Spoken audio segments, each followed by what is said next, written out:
The college town of Carbondale, Illinois is stunned by the sudden disappearance of popular student Praveen Verghese. Police helicopters, dogs, and hundreds of volunteers search for him everywhere. And now detectives sit down with the last person believed to have seen him alive. The following is a taped statement taken from Gage Bethune. Gage Bethune was driving this pickup truck parked on Route 13, caught on dash cam video the night Praveen went missing. Bethune told the trooper who pulled up behind him on the scene that he was robbed by a man he picked up hitchhiking. But now his story seems to be changing. He tells detectives it was Praveen who asked him for a ride as he left an off-campus party. And Bethune says he thinks Praveen was looking for drugs. For the main ride. Driving along, right here, make a left here, right here, 30 minutes goes by, yada, yada, yada. Talking on the phone to his friends about some cocaine, whatever it was. Do you remember how long his phone conversation was? No, sir. Did it seem like he made multiple calls? Probably 2 to 3. Did it sound like he ever successfully arranged for anything? Not successfully. Maybe we were spending so much time and, just driving circles. But there could be a hole in that story big enough to drive his truck through. Would there be any reason that his phone records show that he didn't make any calls during that time you were with him? I mean, hell, he could have been on the phone acting like he's on the phone. He didn't make any calls. He didn't receive any calls. Then he was talking to himself. Okay. But he was talking. But police do find an incoming text on Praveen's phone from earlier that evening, possibly from someone dealing drugs. And later texts from Praveen's phone that stated, "Got some yay?" and "Got 2 G's." Yay is a common street term for cocaine. But there's one big problem with that theory. Lovely Verghese, Praveen's mother, says her son has no history of buying drugs or using them. We have Praveen's phone record, his text messages, his Facebook messages. We have thousands and thousands and thousands.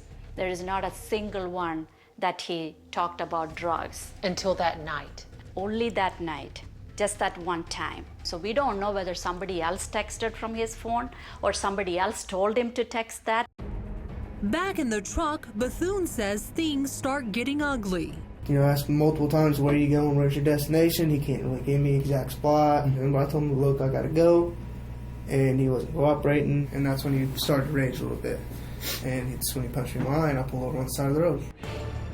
Bethune says Praveen got out of the truck and that the two of them grappled as they rolled down the hill. A couple, hits were exchanged on the way.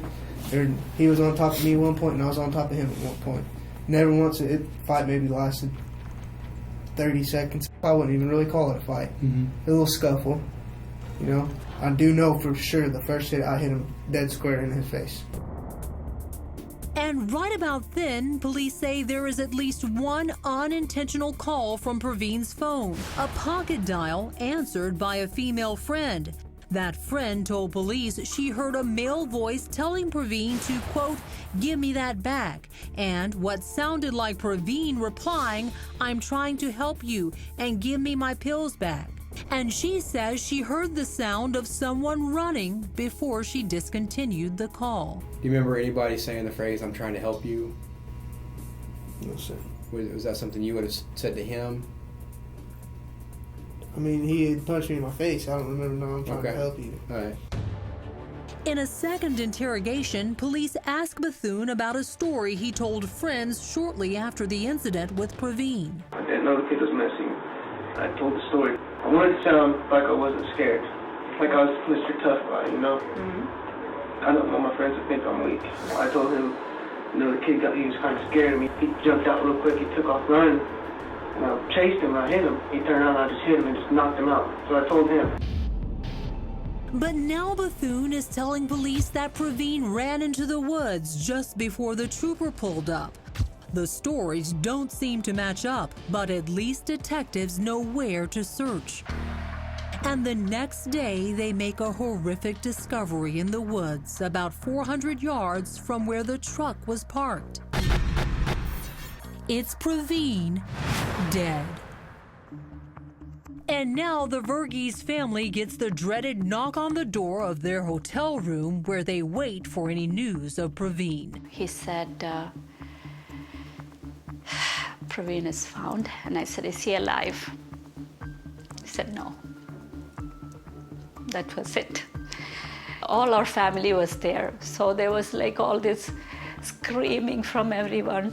I knew our family is not going to be the same anymore. But Lovely is a trained nurse, and she has her suspicions about how her son died. She demands to see his body, and what she sees shocks her beyond belief. As we walked in, I saw the bruise on his forehead, and somehow the word came out of my mouth. I said, who beat my baby? Who beat my son? Local radio show host Monica Zukas investigates big local news stories and has dug deep into this case. This family has had to fight like hell. She obtained a folder of evidence photos, most of them too disturbing to air on television. This is 2 different dents, and then he also has 2 or 3 other strikes to his head that are also bruises. You don't want to show this, but the bruise was so deep, it was into the muscle, to the bone.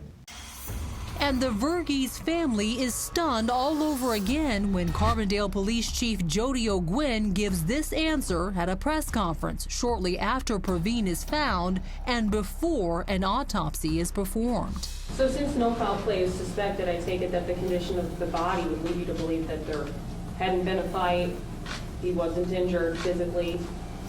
There were no obvious signs of trauma that would be caused by something other, by any kind of a suspicious means or any kind of altercation, so no outward signs that we were able to see. Next, 2 autopsies, 2 very different findings. Did Praveen die of hypothermia? His family fights to prove he was murdered. And after we saw the injuries, I knew the injuries caused his death. And the police chief under scrutiny. Why did you assert that there was no foul play suspected? I saw every single injury on my son.